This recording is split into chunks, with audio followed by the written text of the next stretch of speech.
এখানকার মুখ্যমন্ত্রী যদি বলে, পরামর্শ দেয়, ভিড় হলে তোমরা যেও না, ফাঁকায় ফাঁকায় ঘুরে বেড়াও, ভিড় কোথাও যাওয়া যাবে না। এই বাংলা তো সারা ভারতবর্ষে সব থেকে বেশি জনসংখ্যা বসবাস করে এই বাংলায়, ডেনসিটি পপুলেশন সব থেকে বেশি এই বাংলায়। তাহলে ভিড় থাকলে আমরা যাবো না কেউ কোথাও, কারণ ভিড় থাকলে ঝঞ্ঝাট হবে। এই বাংলার মুখ্যমন্ত্রী আপনি মানুষের ভিড়েই কিন্তু বড় হয়েছেন। সেদিন যখন সংবাদ মাধ্যম আপনার ছবি তুলতো, যখন আপনার নেতৃত্বে কলকাতার বুকে 13টা যুবক ছেলে গুলি খেয়ে মারা গেল, সেদিনও থোবড়াটা দেখে আপনি ছবিটা তুলেছিলেন। হ্যাঁ, ছবিটা তুলে প্রমাণ করতে চেয়েছিলেন আপনি যে দেখো আমি কত বড় বিপ্লবী, কত আন্দোলন করছি। আপনার খামখেয়ালি বদমাইশির জন্য 13টা যুবক মারা গেছে এই বাংলার কলকাতাতে।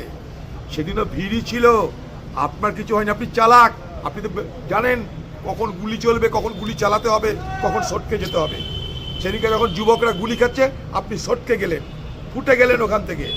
কারণ নেত্রী হলে মৃত্যু হতে নাই, নেত্রী হলে মার খেতে নাই। এই তো আজকে সেই জায়গায় দাঁড়িয়ে আপনি জ্ঞান দিচ্ছেন পশ্চিমবঙ্গের সংবাদ মাধ্যমকে যে ভিড়ের মধ্যে যেও না।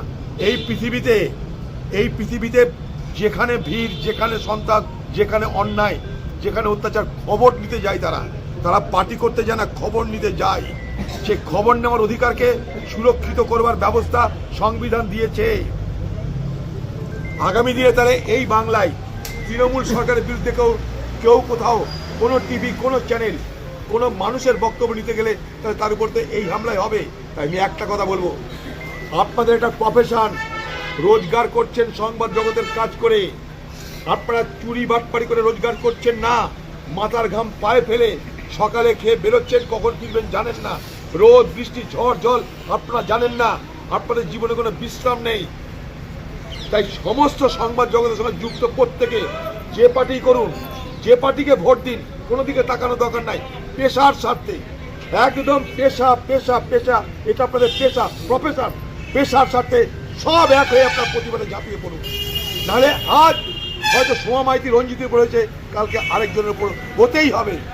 কারণ এই ঘটনা যদি প্রশ্রয় দেওয়া হয় তাহলে এই সমস্ত অপরাধীরা এ বাংলায় আরও দৌরাত্ম্য করার, আরও হামলা করার তারা অধিকার পাবে।